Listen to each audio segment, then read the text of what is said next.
And welcome to Duotrope. Now, I'll just start by saying I prefer Duotrope to any other database that I've tried. I've tried free ones, including Poets and Writers, The Grinder, but I found that their searches weren't specific enough for me, and I ended up wasting a lot of time I could have spent writing.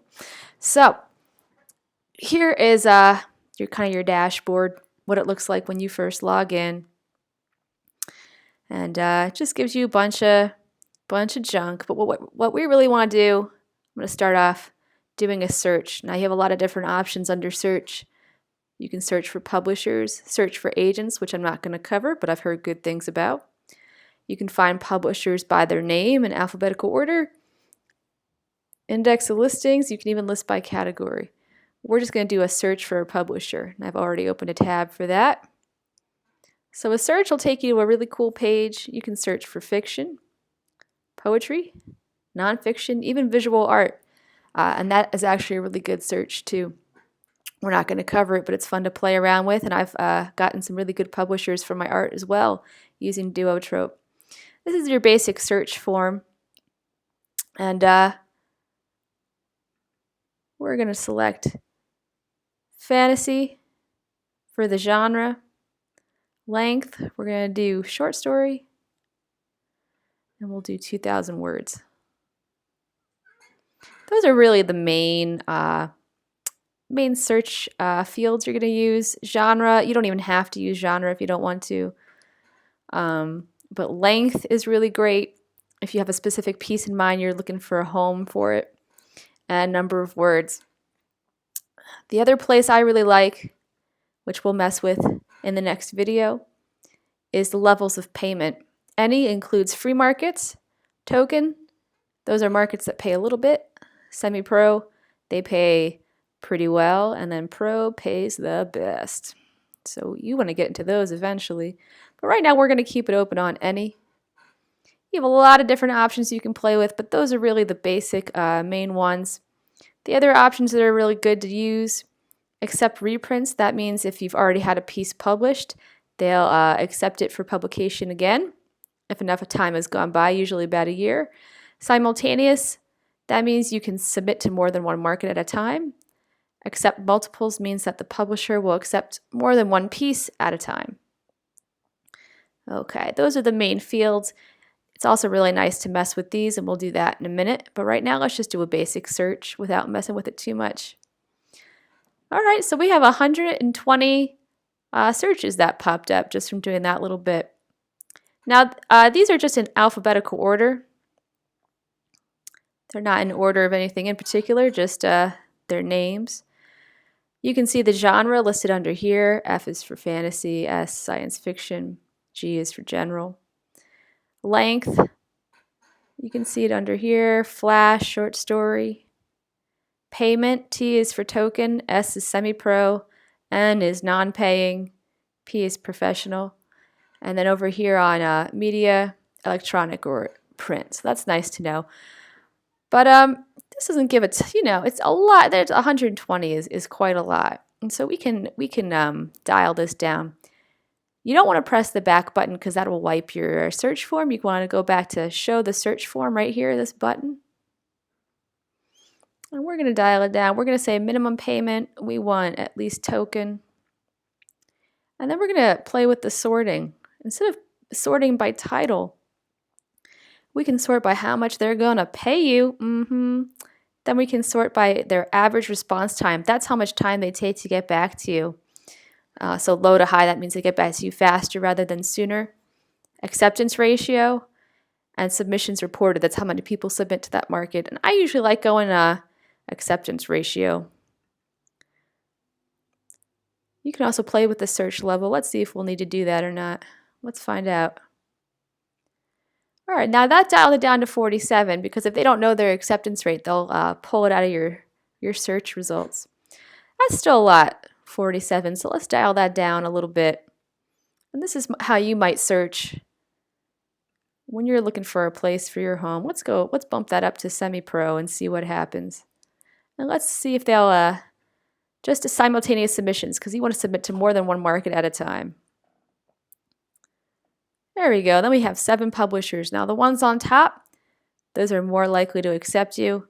The ones on the bottom, those are hard. They also pay a little more. Well, not necessarily. This one's a professional market. So that's a nice way to play with it. Now you can also go back to that search form and you have these other options here. You have exclusions. So you can exclude contests, mature listings, which are like adult. Fledgling is new markets. So you can play with that. I don't usually use that, but that's nice to know. There's some other options. You can include markets that are temporarily closed, ones that charge a fee. I don't usually submit to ones that have fees. But then there's this great option. This is what I wanted to really show you. You can save this search.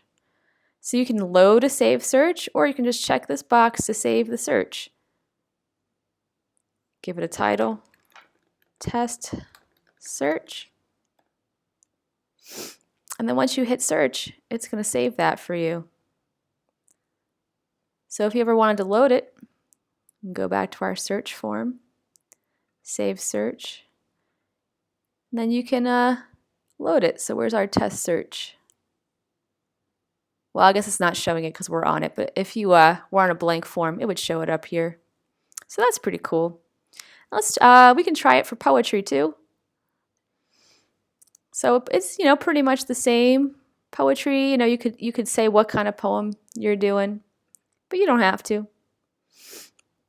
Length is important though for poetry especially. Are you doing one poem, a chapbook, or a huge collection? So let's just do one poem. Let's say it's 15 lines, and we want to submit it more to one market, so we want the simultaneous submissions. And let's sort it this time by average response time because we want to get it published fast. Let's search. 50 results, a lot of people. So let's show that search form again and let's narrow it down. This is how I play with it. So let's add a genre this time. Let's say it's fantasy. If that narrows it down at all. Oh, that's too narrow. Let's go back to our search form. Oops.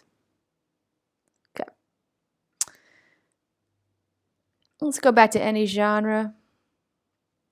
And let's see. How about they also accept multiples, so you can submit more than one poem at a time. That'd be useful. 44. That's still a lot. You can narrow it down a little more. Let's do a blank verse. I don't know if that's going to narrow it though. Oh, see, now we put blank verse and it says no exact match is found. That means we're too strict. What we can do, if we're too strict but we really want to keep blank verse, we have two options. We can put it back to any genre, or we can go back to the search level and we can make it fuzzy or broad. So let's try fuzzy and see what happens. That's too many. 468. Fuzzy, what that does is it kind of like doesn't limit using all your criteria, so you can just see how many options you have. But let's go back to our form. That's too fuzzy, I tell you. Let's go back to any poetry form. We're going to go back to exact. And payment, yeah, it's hard getting paid as a poet. Let's go to token market and weed out the free markets that way. Oh yeah, then you get 5. If you want to get paid for poetry, that does narrow down your choices. You can go back and show the search form. You can play with that. What happens if we make that fuzzy? Let's find out. So then you're back to 96.